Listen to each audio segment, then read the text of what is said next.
Hello, world of YouTube, and welcome to my listening log update for October of 2020. I've got 14 records to get to this month. Whole lot of surprise shit came out, shit I was hyped for, and just a bunch of goodness. Let's go ahead and get breaking down. And the surprises came right out the gate with a new slice of mouth mashup goodness by one Neil Cicierega, the surprise follow-up to one of my favorite records of the last decade, Mouth Moods, Mouth Dreams, a record that sees him continuing the sort of cohesive, full-fledged experience that he really fully realized on Mouth Moods by not only having your shit-posty tracks that he's come to known for, but keeping it a lot more thematic in the realms of dreams and sleep, and I think it works pretty well. You know, he's trying to take the hammering out of a concept that Mouth Sounds had, but making it a little more cerebral. And I love Dreams. This actually inspired the Patreon playlist this month, which went live today. If you want to see that, it's tunes surrounding insomnia, both my own personal rotations and tracks that just deal with the subject pretty well. I like that he puts these sort of micro circuits of those tracks, these micro suites, between these typical Neil Cicierega songs, whether it's tracks like Amore, which sees him taking the track That's Amore and continuing to make it more and more unnerving and sort of nightmarish and hilarious at the same time. It almost sounds like your angry uncle who's getting drunk in an Olive Garden continuing to just chime in more and more sloshily as the song goes on. Or tracks like Super Killer, which mash up Psycho Killer with Super Freak in such a very good way. Or Where Is My Mom, which sees him mashing up Stacy's mom with the seminal Pixies classic Where Is My Mind so very well, while also having his own sort of tongue-in-cheek memification, doubling down on memes, and the 1-2 punch Limp Bizkit ones, which I think came together incredibly well, with Fred Hammer and the Limp Wicket, seeing him put Fred Durst over Peter Gabriel, and the Ewok Celebration Jam from the original version of Return of the Jedi so very well. You know, I like this record a lot. I think that it's very good. And the Dream Suites, I think, come together really well. The My Mouth Through Sleepin', which have him, you know, mashing up Aerosmith and Green Day, or extending the line Sleeping With My Clothes On from Lit's My Own Worst Enemy, and A Joke That Doesn't Get Old, or sort of second run of it from Closer Flies through, well, really Night Moving, because White House is just kind of another hilarious mashup of that old sort of jam, the dun dun ba dun ba dun with Fell in Love with a Girl, and it works incredibly well. But Closer Flies, classic, love it. You know, I think that it's a lot of tracks like that that really brought me back. And while it's not my favorite Mouth album, I like this more than, say, Mouth Silence. Mouth Silence is probably my least favorite in this saga, even if it also has its own hilarious tracks. But I like that it's trying to be as ambitious and sort of cohesive as Mouth Moods, while being a little more thematic like Mouth Sounds. And I think that it comes across pretty well. I like it a little more than Mouth Silence, maybe a little less than Mouth Moods. It is a great release, but I will say there's some tracks that I don't necessarily want to sit through when listening to this project. Like, I thought Sponge Rock was cool the first time I heard it, but I think it's one of the more underwhelming cuts on here. I think the 10,000 Spoons joke is something very similar to something Neil has done, especially on this record alone, but I don't think it comes together as well as other ones he's done in the past.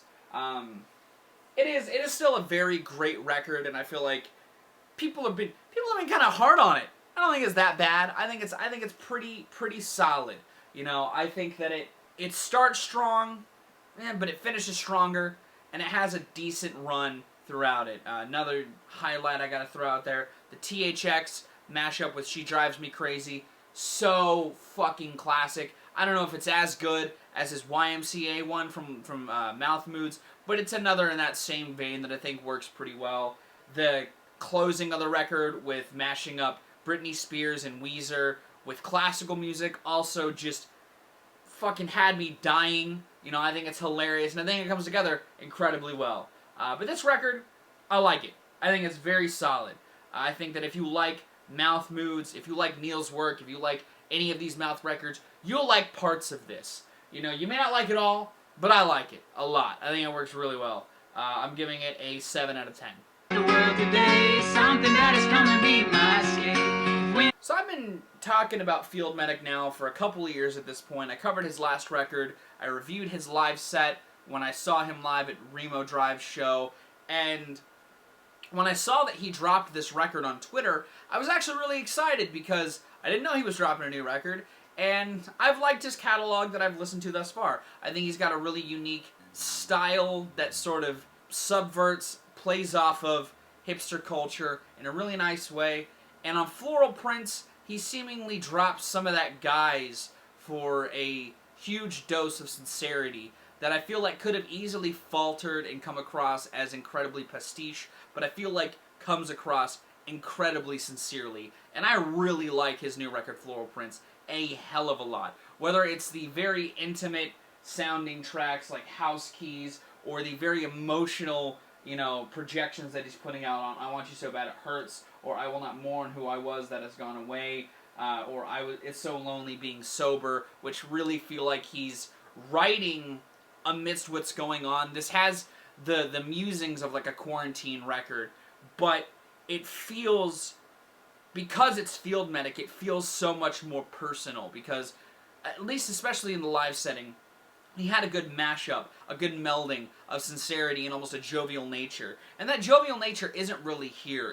Instead, he just doubles down on that sort of alt-country aesthetic. There's aspects of this that actually kind of remind me of Father John Misty in a really good way. You know, it's not quite as grandiose or postmodern as some of the writing on Father John Misty's last couple of records especially, but it has that same level of sincerity that I really enjoy. Hell, the track Talkin' Johnny and June, Your Arms Around Me, because it's produced in this very lo-fi nature, almost sounds like a track that you found in an old, you know, mixtape that you found in your fucking grandpa's garage. It just has that old country twang in a very pure way that I think comes across incredibly well. I like this record a lot, and I think, at least out of the records of his I've listened to, it is easily his best record, because the production, while it's not necessarily all the same, it all gels together really well under this alt dream pop, bedroom pop, alt country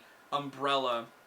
And again, that writing just hits a lot harder because he's doubling down on the sincerity. And a lot of his country nuance comes across a lot better on this project than it has on his last couple of releases. I enjoy this thing a lot. If you're a fan of alt country, if you're a fan of sort of indie country, I would give this a spin. You know, I've liked his last couple of records, but I feel like this gets a much more forward recommendation from me personally. It is great. It is well crafted. The playing here is, nothing gets too rambunctious, and again, that beat tape aesthetic that was on his last record especially is gone, but I feel like he gives people a better gateway into him and his sounds a lot better on this release. I think it's great. I think it's well worth your time, and I'm giving it an 8 out of 10. Sun's up, I don't really want to fight the daylight. So I was very excited at the prospect of a new Joji project, because I've liked the singles that he dropped for this so far. I liked Sanctuary, which I didn't think was going to end up on this project because it had come out last year, but I think is an incredible jam. Still one of my favorite songs Joji's put out. He followed that up with Run, which is another incredible showcase of Joji's growth as an artist, and he even had a great collaboration with Diplo in Daylight. And all of this kept building and building to this record, Nectar, which finally came out at the end of last month, and I like it, but man, is it bloated.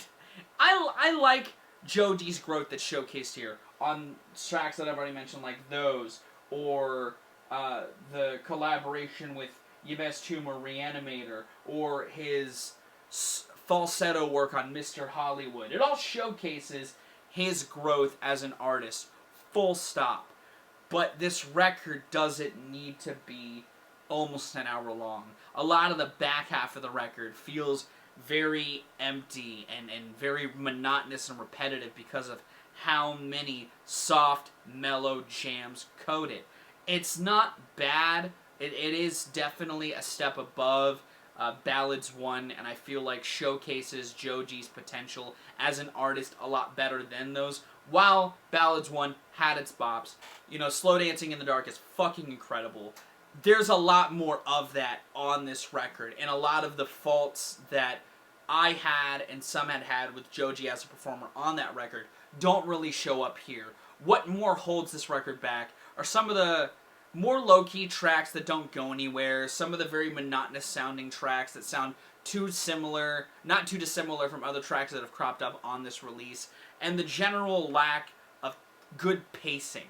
And that's why this record is definitely prime for a Redacted in a completely different reason than what it did for Ballads 1. There is a great record here. There's just a lot of fluff and filler that could just be tossed to the wayside. And the sequencing could be done a little bit better. While it starts off on a decent foot, on a record where you have so many good bops, I feel like you could have started off on a better first note than what you did on here. Not that You Sucks, or Modus is bad, or even TikTok is really all that bad. It just kind of starts the record off on this very sort of meddling foot that then builds to the bigger crescendos that I feel like could have added a huge amount of bombast to kind of draw the listener in. You know what I mean? It's solid. It is very solid for what it is, and I do like this record a lot more than Ballads 1, but it's definitely held back by some of its ambition or needs to throw out so much into the world. But I feel like if Joji tightens it up, continues to grow as an artist, continues to grow as a singer, he could make a bona fide classic for sure. But this record, as it stands, I'm giving it a 7 out of 10. Still better than Ballads 1, just it needed some tuning up a little bit. So I actually started listening to this last month, but I kind of let it stew with me. I also it kind of fell to the wayside when I was sinking my teeth more into other projects, and I didn't feel comfortable talking about it at the end of last month.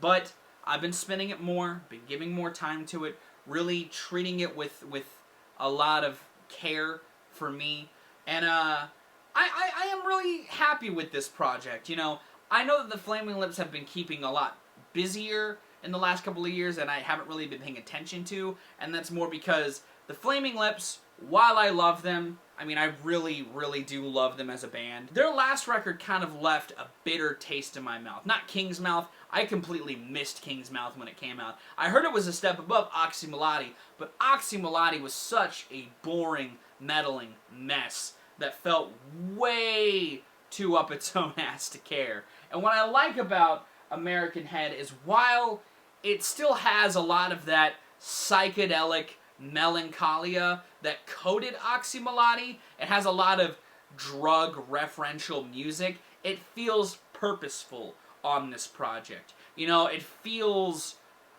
very insular in a narrative sense, and I feel like Wayne wrote a record that's just comes together a lot more cohesively. And the band just kind of pulls together a lot better psychedelic flourishments and embellishments on this project as a whole. This record kind of flows together very, very well, and it lends itself to the drug-laden lyrics that the album has going on it. You know, I feel like as a whole, this project feels more thought out than Oxymolati. You know, I heard King's Mouth had a lot of conceptual stuff in it too, which I really enjoy, and I will have to revisit it, or visit at some point, but I like that this record at least seemingly continues that and makes something of a sort of character study within the realms of drug culture, with some of its own commentary as well, in a very loose, psychedelic sort of way. And while Mitch Nelson adds a lot to the backbeat of this of the opening track, the one collaboration that I think stands out above that is Casey Musgraves on God and the Policeman. Her vocals meld really well over the twinkly sounds that this record has going on for it. And the overall twinkly aspect of the soundscape of this record, just again, lends itself really well to that dreary psychedelic sound, both in its confessional style lyrics or bare bones instrumentation with huge embellishments that the band's aiming for on here, that I think come across really well. It's not quite as grand in scope as The Terror, which is a record that I still think I love above this, but I think this is definitely a step in the right direction and being one of the most consistent projects the band has put out in a while that at least I've listened to. I enjoy this project a hell of a lot, and I like that this record showcases that this band not only still does a great job at creating a cohesive, consistent atmosphere, they're really good at doubling down on an aesthetic when they want to aim for it and they want to actually feel like they try. And I like this record a lot. I think it's really good. I feel like if you like their records like The Soft Bulletin or, you know, maybe even Yoshimi, you'll like this to a certain degree as well. It kind of feels more in line with those in scope and in execution, even if it's still a little more bare bones in composition. But this record's great. I'm giving it an 8 out of 10. I think it's fantastic. You guys may know, if you saw my discography review earlier this year, I love Greg Puciato.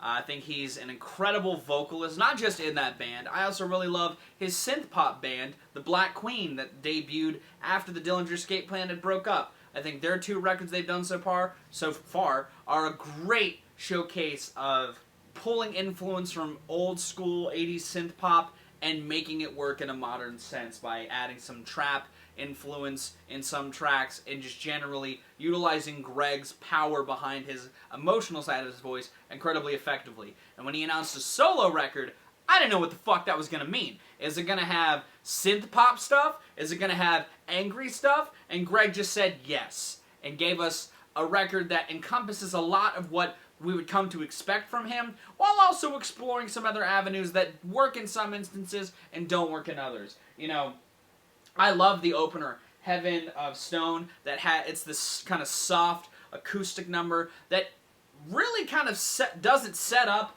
the title track, which follows after that, but does a good job at kind of subverting people's expectations for this release. And I enjoy that for it, but I really fucking love where this record goes after that. The title track is a great sort of pulling back on the mathier side that he was known for with Dillinger without losing that intensity. There are some real abrasive industrial sounds on this thing that feel so very cacophonous in a great way. The build-up and the climax of that song is incredible. I love that it bleeds really well into Fire for Water, which is a little more of a propulsive track that, again, sort of entices the listener a little more. It engages with them, and it lets Greg get really, really aggressive with his vocals in a great way.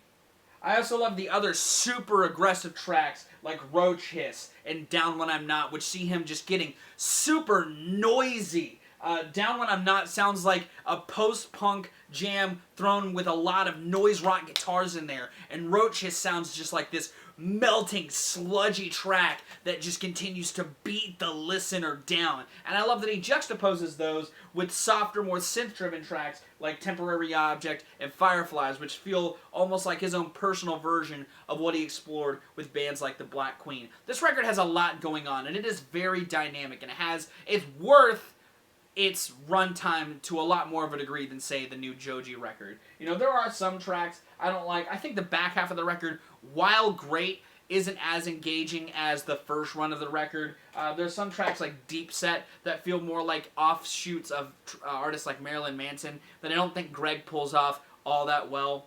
But with that in mind, I do enjoy still a lot of what this record has to present. You know, even though its back half isn't as enticing, I still like tracks like The Closure September City or Evacuation, which continue those synth-laden progressions that he had done throughout the early half of the record. I just feel like he's trying to do a lot. He's trying to throw a lot out there. And a lot sticks on the board, just not quite everything. I still think it showcases Greg's talents very well, both in a screaming and a singing front. I like that he's able to pull together all of these different sounds in a very gratifying way to a large degree. And I feel like if you like anything he's done, whether it's these projects, Kill or Be Killed, anything, if you like Greg Puciato, or you're curious about how a solo record for him would sound, I don't think you'd walk away from this disappointed. As a fan of him, I walked away from this project really loving it. I'd probably trim it up a little bit personally. I feel like it's still got a lot more going for it than other records that I've covered this month that are a little beefier in runtime, but it's still a little much, a little bloated. With that in mind, though, I do think that it's still an 8 out of 10 experience. It's still got quality tracks, great utilization of the artist, and he really lets you in on some vulnerable shit. He really pours his heart out in a lot of instances in a very personal way, while also purging some of his own personal demons, it feels like, on this record. It's great, really good, fucking amazing, and I'm glad that it came together as good as it did. No, she around for the money, but act like she loyal. I don't for the love. I'm so rich. I don't know if I've said this before, but I think 21 Savage is alright. You know, I think he works with what he's got incredibly well. He does more with less than a lot of rappers do in his lane that try to do more with more. And on his newest project, Savage Mode 2, a sequel to his 2016 tape Savage Mode, I feel like he showcases that in spades on a lot of this project. You know, this project seemingly has a bigger scope, not just because Morgan Freeman does a lot of the narration and jumps into this project a lot for vocal contributions, whether it's the intro to kind of build, you know, to build up that grandiosity, or on the outro to the track No Op Left Behind, where he talks about the importance of friends, or the track Snitches and Rats, the intro to that track, where Morgan Freeman breaks down the differences between snitches and rats in incredible fashion. The beats themselves have this feeling of grander scope to them that I think works incredibly well. You know, and I feel like enhances both sides of the coin that Savage is rapping about, whether on the tracks where he's really going hard and flexing his thug side of the coin, like on Glock on My Lap, or Slidin', or, you know, Snitches and Rats itself, but also the more, I don't want to say romantic side of the coin, but his lover side of the coin, you know, because he doesn't write outright ballads for the most part. You know, tracks like Mr. Right Now have their own romantic touch to them, you know, saying that he may not be the perfect person forever, but he's perfect right now. He's what you need right now. Or the track R.I.P. Love, which is a tribute track. Or the closer, you know, Said and Done, which seemingly bridges both sides of the coin with lines like hand on my Glock with a hand on the coochie. You know, he's trying to blend both worlds together, and I think it comes across very, very well. I think this is a solid-ass project. I like the production across the board. I think Metro Boomin's beats work really well, and again, that bigger scope enhances those tones, like I said. And I think 21, he's presenting a lot more dynamics than I think people would give him credit. Hell, I've even said to friends, I've talked about Friends with Savage, and I've said that, you know, I don't know if Savage consistently presents something enticing across a whole project, and while that's still kind of the case here, a lot of this record actually slaps and works incredibly well. Again, Savage gets a lot out of a little, and his presentation and his flow switches up a lot more than I've really come to expect to have heard, having listened to him in the past. This record is great. I think it's very, very solid, and again, presents a trap flavor with a bigger spin that works. It works so very well. And I think the Morgan Freeman touch gives it that little bit of oomph to kind of set it above other dudes in his lane. This is a solid project. The features, for the most part, pretty good. I like Young Nudie on Snitches and Rats, and I think Drake is solid on his track. Young Thug, I'm not the biggest Young Thug fan, but he's fine on the track that he's on. You know, but this project, it's honestly very solid. It's a very solid record. I would say it is better than the original Savage Mode. I didn't talk about it when it came out, but I have since listened to it. It's fine. This is definitely a step above. It definitely showcases 21's talents a lot more. Same with Metro Boomin's talents a lot more. I think that if you like trap and you haven't listened to this, give it a spin. It's worth your time. I give it like a 7 out of 10. Y'all know, I have been extremely excited for this new Gorillaz project. I've covered 6 of the tracks from this project on this channel. Gorillaz are one of my favorite bands. And this record is what Humans should have been.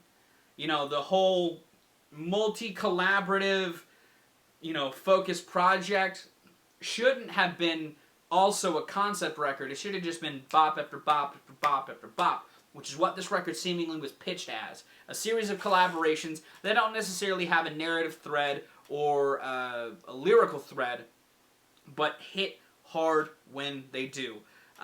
Really, my biggest complaint of this project is that this is the one time in the Gorillaz career that they really want to rein it in on a project with scope like this, and they left some of the best tracks allocated to the bonus edition. You know, the bonus tracks on Humans weren't quite up to snuff with a lot of that project as a whole, but in this instance, there's some dope shit that's off the cutting room floor. The track with Skepta, not even here. The track where you make Peggy make a super happy song, what the fuck? Or the track with Earth Gang that puts them against a sort of trance-laden atmosphere and does so perfectly. Not even here. What the fuck?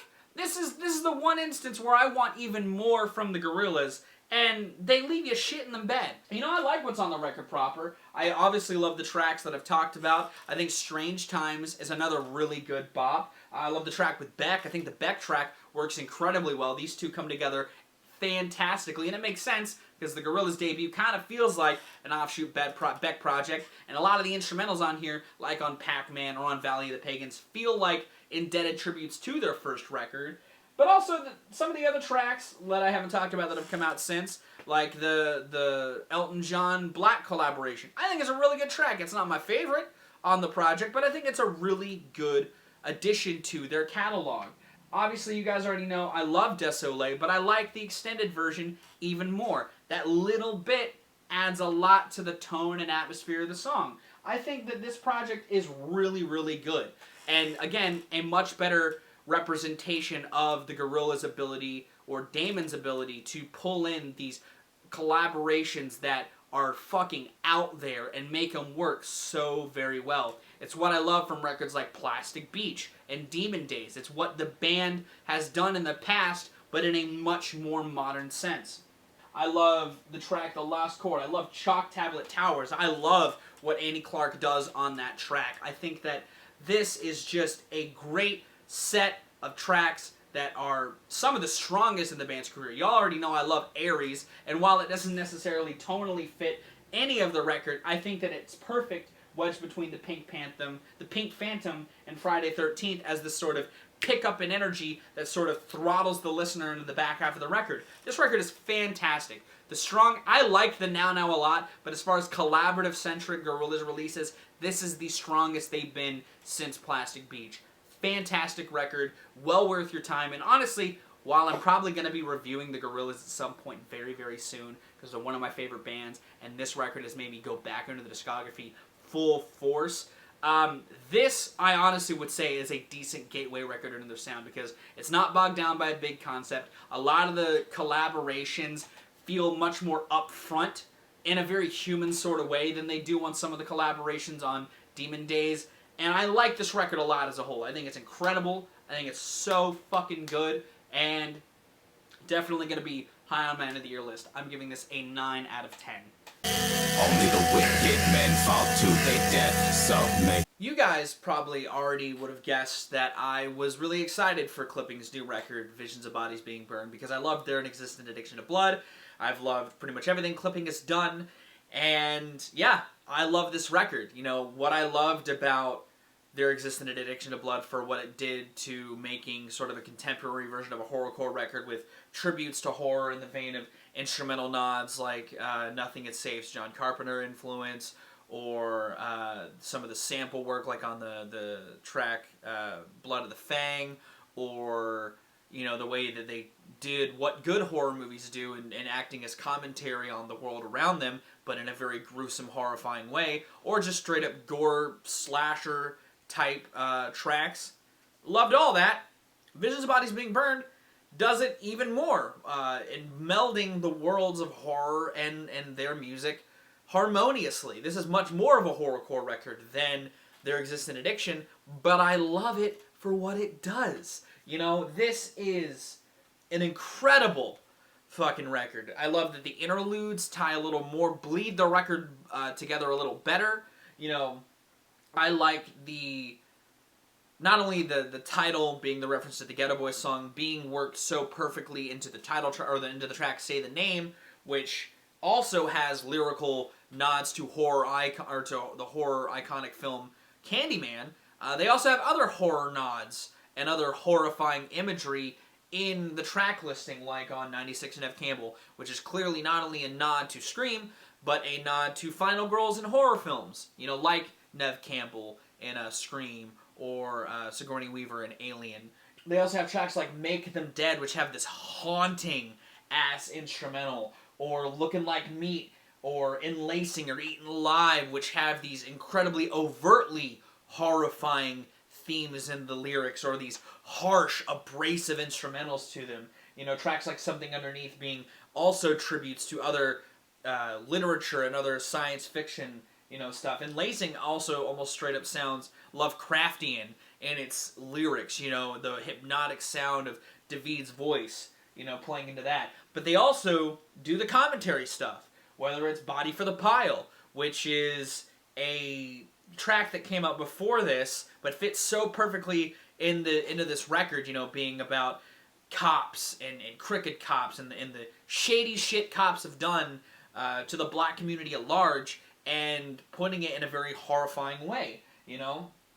Or a track like Check the Lock, which not only sort of plays into that even more, talking about Kingpin getting paranoid and just drugged up out of his mind, freaked out about the world. That also kind of plays into horrorcore culture, because drug culture is very big in horrorcore culture. You know, acid-tinged stuff is big in that genre, and this almost feels like an homage to also that. You know, tracks like She Bad, also kind of trying to sound like one of those, like, oh, she a bad chick, like that kind of female tribute songs, but it can very much be about a ghost, because of the descriptors in the beginning of the track, talking about a gate, and using that sort of crinkling gate in the instrumental. It's a haunting track. I love this fucking record. It is so very, very good. It's haunting, it's dark, it's noisy. It's even more noisy and abrasive than elements of There Exists an Addiction of Blood. And while I really loved There Exists an Addiction, and it was really high above the year list, I could see this being even higher, near the top, man. This is straight up an album of the year contender. I love so much of this record. I love how experimental it gets. Even on a track like Pain Every Day, where they sample EVP recordings into the beat. They just do more of that stuff that they did on There Exists an Addiction, but tie it even further into the horror aesthetic. And I think it works incredibly well. This record is phenomenal.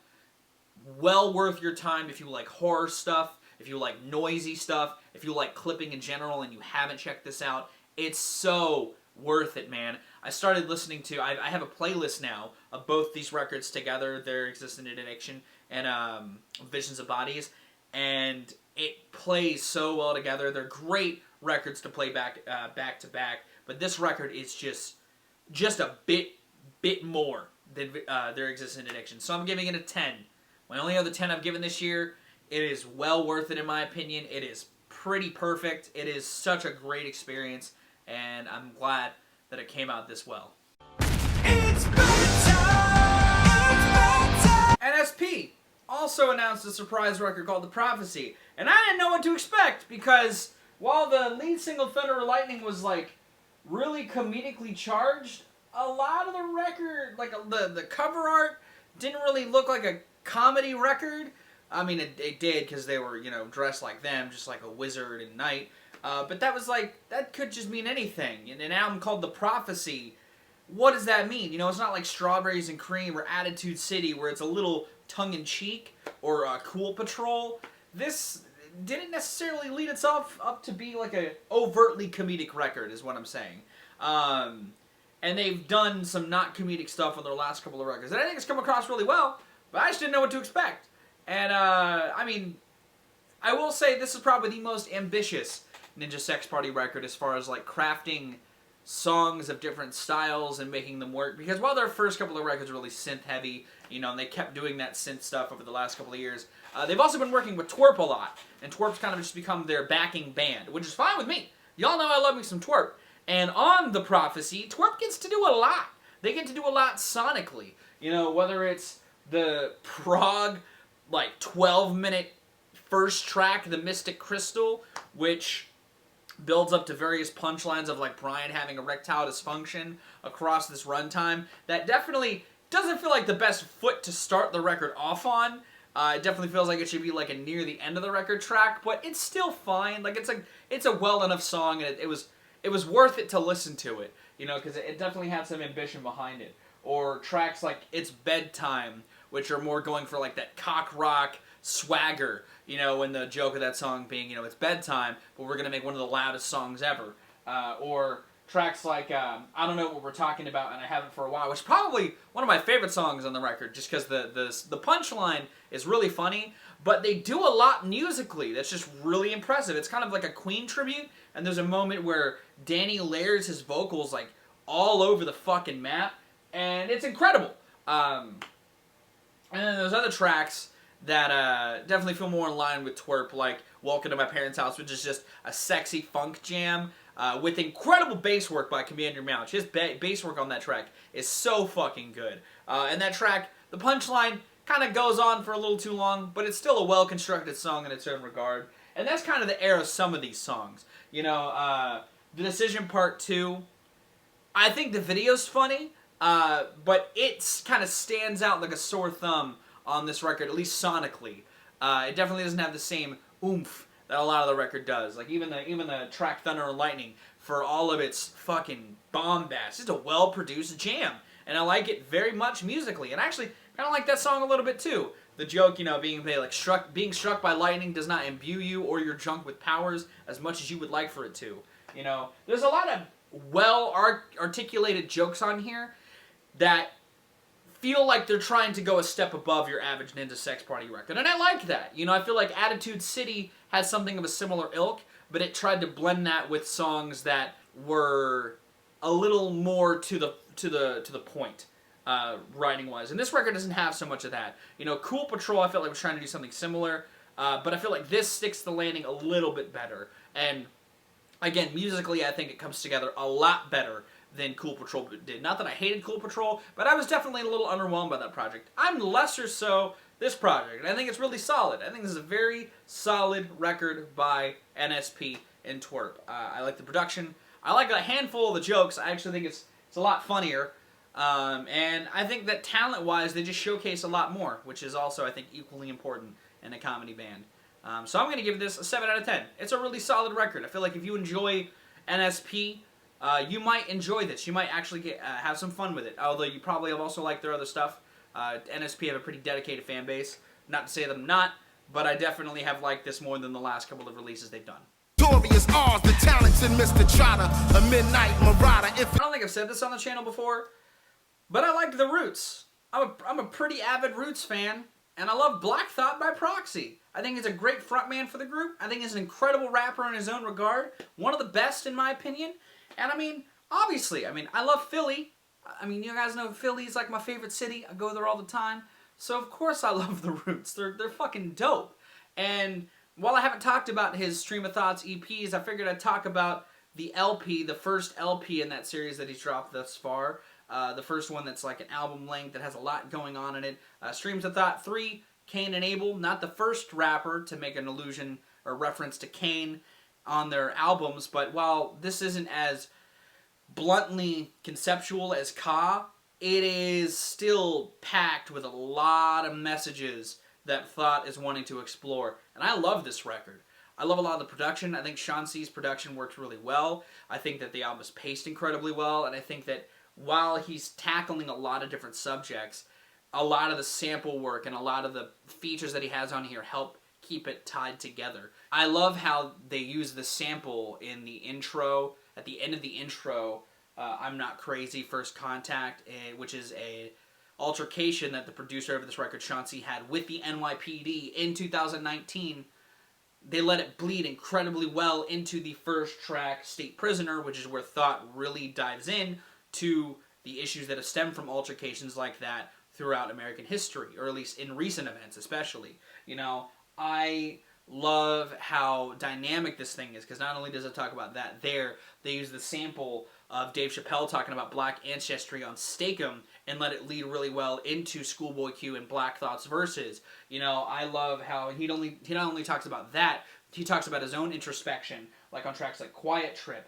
He even gets to flex a little bit on Magnificent. He gets to pull together an incredible track like Good Morning, where Pusha, Mike, Killer Mike, and Black Thought get to deliver their own verses dealing with their own issues, while Thought and Mike are a little more in the same vein. Pusha gets to talk about his own shit, and they do it so very well. You know, I love the tracks where Portugal the Man comes in and gives some more help with melodies and hook work on this record. I think the singer suits the instrumentals that he's on incredibly well, and he pairs really well with Black Thought as artists. You know, this is an incredible record. Really, really good.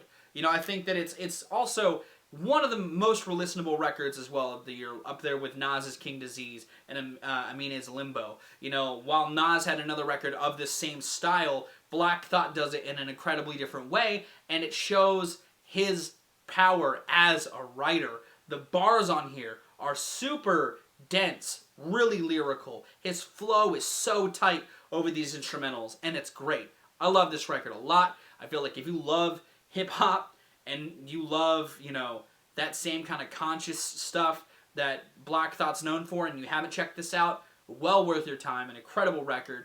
One that'll be definitely on my end of the year list for sure. I can see it being on there. I'm giving this an 8 out of 10. Fantastic fucking release. Another vet goat coming in and dropping just another fucking bop in a year full of that. I'm happy to see it. Falling apart, I can't hold it together. All in the art, cause I won't live forever. Open Mike Eagle is a very personal guy. You know, a lot of his personality and his life really bleeds into his music in a very, again, dense, abstract, poetic way. And on Anime Trauma Divorce, he continues down that pilgrimage by creating a record of sincere pain, sincere turmoil, sincere reflection, and his own form of levity within that he would give himself. You know, I like this record a lot. He starts it off on a foot where it seems foreboding in its own sense with Death Parade, while still trying to have glimpses of positivity or his own levity within that. But I like how it starts on that note, but immediately pulls back and holds a lot of its heavier punches to later on, because he has some of his more self-care laden or levity-ridden songs like Head Ass, Idiot Shenji, which is a tribute to Neon Genesis Evangelion, or Sweatpants Spider-Man, which is, again, him kind of giving himself his own form of self-care amidst all of the trauma that he's been in, you know, without losing sight or allusions to that. But I like how he uses that as sort of a buffer before getting really deep into it with tracks like the Black Mirror episode that talks, you know, a little bit more about personally, like some shit that might have gone on to help lead to the downfall of his marriage, and also talking about getting wrapped up in self-care and the whole mantra of that, you know, as a response to that. You know, I like this record a lot for what it does to balance that real sadness with some moments of levity, and I think that that's Open Mike Eagle's best attribute, his best talent, is his ability to do that. I got it in him through Brick Body Kid Still Daydream. I didn't review that record because I got into it after that year had come out, but I really enjoy his rhyme style, his writing style, and I like a lot of what he has to present. And I think that he's a very talented artist in the fact that he can tread that line so very, very well. You know, also another track like I'm a Joestar, coming immediately after What the Fuck is Self-Care, works so very well, and again embodies a lot of how perfect this record is at towing that line, pacing itself perfectly enough between those real dark moments to moments of levity, and I appreciate that, and I like Open Mike's ability to really embody himself yet again on another record in a true way. He stays true to himself, you know, whether he's being conceptual, reflective, etc. And I like this record for that. I think a lot of the beats work incredibly well to enhance a lot of those atmospheres that he's trying to go for. Even on a track like Everything Ends Last Year, where he gets super niche in describing his issues with talking about the cancellation of his Comedy Central show. Other artists try to do stuff like that, like Tech Nine when talking about failed brand deals, but it doesn't come across as personal and sincere as it does on a track like Everything Ends Last Year. And I just really appreciate Open Mike Eagle's ability to get that personal, get that reflective in a very, fame sort of way without coming across as arrogant, whiny, above the issue. He gets to tackle it in his own way. And I appreciate that. And I really like this record for stuff like that. I think that he's just he's an intelligent writer, for sure, but he's a very talented guy. And I like this record. I feel like if you like conscious hip-hop, if you like really self-reflective stuff, if you like stuff that has a little bit of a sense of humor as well about it, you'll enjoy this project. If you haven't listened to Open Mike Eagle, I would definitely recommend something like Brick Body Can Still Daydream first, because this gets very, very personal, and some people have kind of issues with that. But I feel like if you're already in the know of conscious hip-hop and you're still kind of sleeping on Open Mike Eagle a little bit, I would give this a spin. It's incredibly worth it. It's very good. It's very, very good. And Open Mike Eagle is a very talented guy. I'm giving this record an 8 out of 10. It's fantastic. Well worth your time. Used to beat me down as if she was the brown bomber. I couldn't figure out a way to... Homeboy Sandman dropped a record the same day as Open Mike Eagle, and it's also a very personal, reflective record. Not quite typically Homeboy Sandman's MO, but this almost acts like his own Impossible Kid, in the sense that it's a very personal record. It talks about some really, really personal things to him, like stress, trauma, anxiety, his own personal ways to keep himself level-headed, while also talking about really specific shit, like bug bites on his girl in his bed, waiting on the frustrations he gets with waiting on his girl to get ready before they go anywhere. It gets really specific, but I like when this record decides to actually break down his own issues, like the opening track Trauma, or a track like Stress, which talks about not generalizing, but it talks about stress in a very personal but accessible way, or tracks like Biters, which talk about not necessarily just in the hip-hop sense, people biting off of your style, or people paying homage to you, haters in general trying to bite off of you. I like how Homeboy Sandman also doesn't lose a lot of his really loose, dense rhyme style. His delivery is still uncompromisingly him, and I like that about it. But on top of that, I like Quell Chris's production on a lot of this. Quell Chris produced this whole record, and it sounds fucking awesome. It has this very lo-fi, sort of off-kilter sort of sound to it. The beat to a track like Waiting on My Girl sounds like the backbeat to like a weird sitcom fed through a sort of chopped and screwed filter. It has this sort of unhinged, sort of unnervingness to it, the sort of offbeatness to it that fits Homeboy Sandman style so very well. I like this record a lot. I think it's really solid. I like a lot of Homeboy Sandman's ability to wrap a lot of his general fears and issues he wants to tackle on this project in a way that still feels very himself. I'm really kind of late to the Homeboy Sandman game. I got into him through his collaborative stuff with Aesop Rock, and while I didn't review Dusty, I did eventually get to it. But I allow this to be my full-fledged first review of a record of his. I like this record, and I like his style. I like his sound a lot, and I feel like him and Quell Chris pair together incredibly well on the rapper-producer front. I like that a lot of this record is just him being him. Tracks like Don't Look Down and Scare You almost act like 1-2 punches of why you shouldn't let any aspect of life scare you, even if you yourself decide to put yourself out there like that. Scare You talks about going on the roads less traveled, taking an alternative path, and Don't Look Down addresses, and I don't know if this is true, but Homeboy Sandman standing on the ledge of his building, not to give himself an adrenaline rush, but just to prove that he can do it to himself. You know, taking those risks, doing those challenges for yourself. A lot of the record has talking about issues and ways to overcome them, and it feels like a full-fledged experience. Not every track hits, but a lot of this record is very consistent, it's very concise, and it's well put together. And I like this project a lot. I think that it's strong. I think his abilities shine in the best ways on here, and I think it's great. I give it a 7 out of 10. Really, really solid. Really, really very good.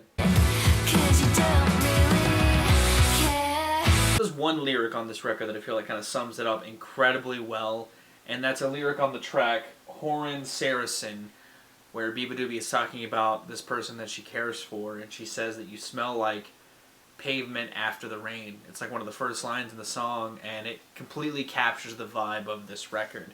You know, I've been following Beabadoobee since I first heard She Plays Bass, and I reviewed the Space Cadet EP, and I really like her sounds. I like her overall tapping into that early 90s alt aesthetic. I think she does it incredibly well, and I think that on her first full-length record, Fake Flowers, she continues to expand upon that foundation in some pretty fruitful ways, but I wish there were more tracks that had a lot of energy, because the record starts off incredibly well with tracks like Care and Charlie Brown to kind of add a huge dose of energy into the track listing, and it closes out really strongly with Together and Yoshimi Forest Magdalene. And that's not to say all of the soft moments that come in between those tracks are bad, but they definitely feel like they could use a little bit more energy in the middle to kind of give the album a little more kineticism, if that's even a word, to throttle the listener through the experience. Because I do like some of the softer moments, like Diet Red or Emo Song, which has a little more of an electronic flourishment that feels like a nice expansion on her early sound, or the very lush feeling Sorry that adds a lot more grandiosity to her sound and lets her emotions ring even harder. But I feel like moments like that come few and far between in the intimate moments on here. I really like this project. I think it's very solid, but even for as brief as it is, it feels a little, a little constricted. It feels a little bit like she stretched herself a little thin in some of the sonic ideas department. It's still a very solid release, and again, those more rock-leaning songs that coat the track listing do spice up the more ballad-esque twee songwriting that coats a lot of this thing. But unlike the new Diet Cig record, which seemingly tries to tap into that same sort of twee, intimate atmosphere and expand upon some sort of more punkier beginnings, Beabadoobee seems to kind of aim more for the stratosphere and the twinklier aspects. There's very few moments that feel like Stephen Malkmus or She Plays Bass. It feels much more in line with keeping it a lot more somber. And there's nothing wrong with that, and again, a lot of the intimate moments work, but there's just some that I feel like could have been left on the cutting room floor, and the album would have been better because of it. But this album is still very good. It's very emotional. If you've liked her EPs, or you like stuff in this lane, you'll probably walk away from this project enjoying a lot of what's here. Some of the hooks still really hit. I love the chorus of Care, and I even like the chorus of Diet Red, and I like how it builds to this climactic fuck you. I like the sentiment that the song shares, and I feel like she does use her voice incredibly well, and her lyrics do hit a good emotional resonance with me. And that's why I'm giving it a 7. It's still a very solid record, just could have been tightened up a little bit, or could have explored, I would have liked to have seen her explore other atmospheres sonically in those intimate moments. While, again, the ones that do are great, it's not all roses and flowers, if I were to pull a comparison to the title, I guess. I never in all my life, since I started talking about music, ever thought Mr. Bungle would be back making music, and yet earlier this year they dropped a new single and then proceeded to tease that they were re-recording the original demo that the band had recorded in the 80s, The Raging Wrath of the Easter Bunny, and they enlisted Scott Ian from Anthrax and Dave Lombardo to provide guitars and drums respectively on the project, and I was pretty stoked because I knew that these early demos were, while still a little weird, very rooted in like thrash metal, and they picked two really great guys to help provide additional music for that sound. And I feel like on these demos, they embody that incredibly well. The production is still very raw, but it taps into that thrash sound incredibly well. The lyrics, I didn't expect anything high, profound, or concept. I expected dark, nihilistic, grim stuff because that's what the original stuff had. They reworked Hypocrites into a cover of an SOD song, Speak English or Die, which I think fits the album incredibly well still, because while the album does have this dark, crass side to it, it's very, you know, juvenile in a lot of the lyrics, like Anarchy Up Your Anus, you know, they talk about butts and shit like that.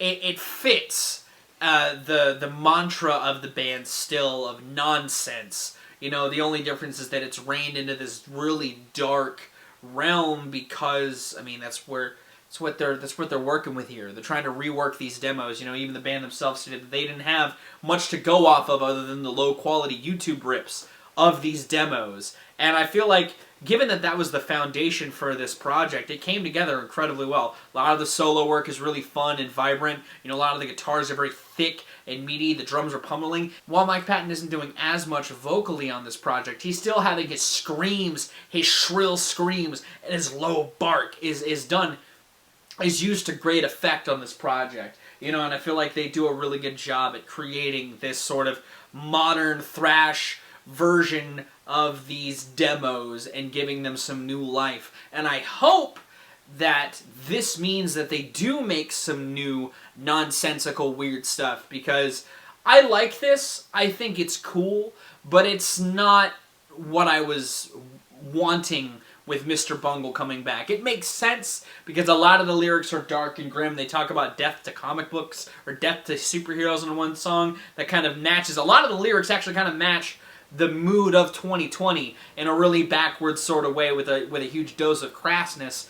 But it still fits Bungle, and it still fits the sound. Like, it still fits so very well. I want more. I want so much more. This is cool, and I like that this is the thing. And I'm sure that if they liked doing this, they'll redo the other demos, at least the songs that haven't ended up on their debut. But I want more new Bungle. I really do, because this scratched an itch, but not nearly enough. But I do think this is a great record. I feel like if you like thrash metal, you'll enjoy this project. It's really heavy. It's meaty as fuck, and it's dope. It's really fucking dope. You know. But I just want more. I want so much more. I'm still giving this an 8. It's still a great record. It's still really heavy. It's still really meaty. And again, it's scratched and itched to some degree. But man, do I want so much more. But that's going to be the listening log update. What did you think about it? Did you like it? Did you not? Let me know in those comments down below. If you want to see more of my music, gaming, and genre content, be sure to subscribe. Special thanks to my patrons. If you want to join their ranks to get early access to content, exclusive content, or to help drive the community, it's linked in the description. I'm going to get out of here. I've been Viral Rack. You guys have good days, situations, and I'll see you another day.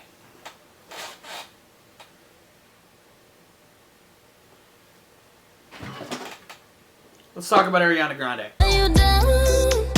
Are you down?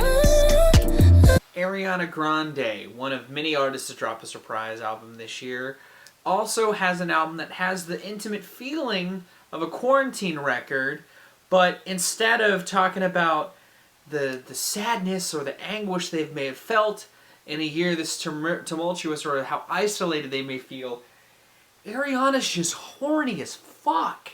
A lot of this record is so very sexually driven, but in a good way. I like a lot of this record. I think, at least lyrically, and I like that Ariana is continuing to just be very upfront with herself and putting herself out there like that. And it's not just sexually driven. There's a lot of intimate stuff on here as well. There's a lot of intimate feeling lyrics on here, whether it's tracks like Safety Net or My Hair or, you know, Love Language, that feel very yearning for love, not just yearning for lust. There's a lot of lustful shit on here, whether it's Nasty or 34 plus 35, which, you know, which has, you know, lyrics in the chorus of like fuck me till the daylight. You know, there's a lot of real sensual shit on here, but I think Ariana, lyrically on all fronts is firing in a very holistic sort of way, and I appreciate that about it.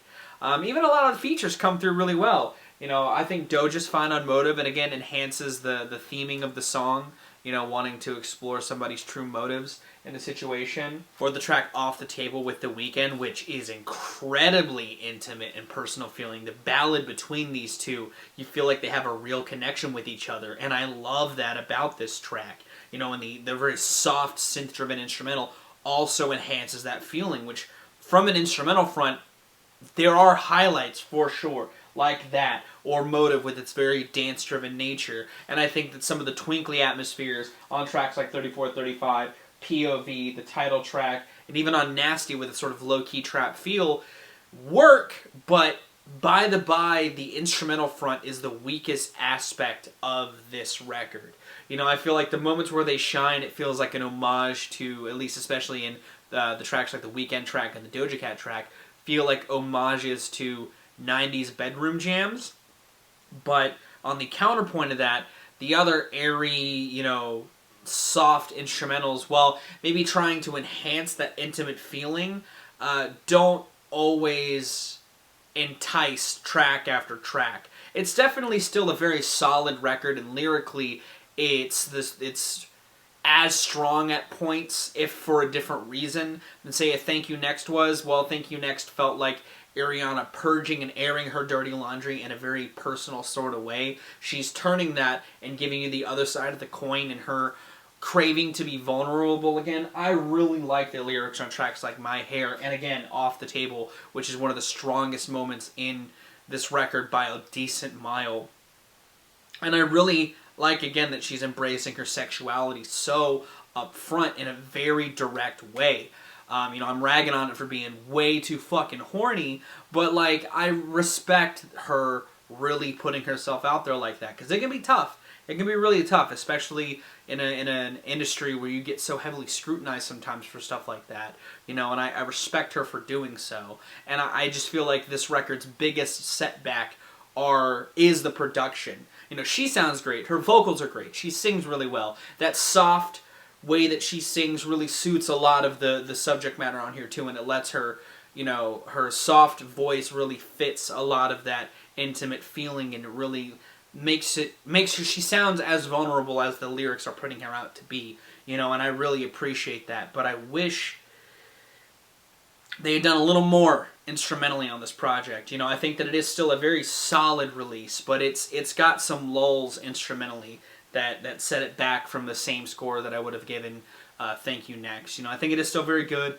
If you like Thank You Next, if you like Ariana, if you want some bedroom jams, if you've been as horny in quarantine as Ariana, and you want something to throw on the next time you get some, this has got some good fucking jams for that. There's lines about putting on the movies but not seeing a damn thing.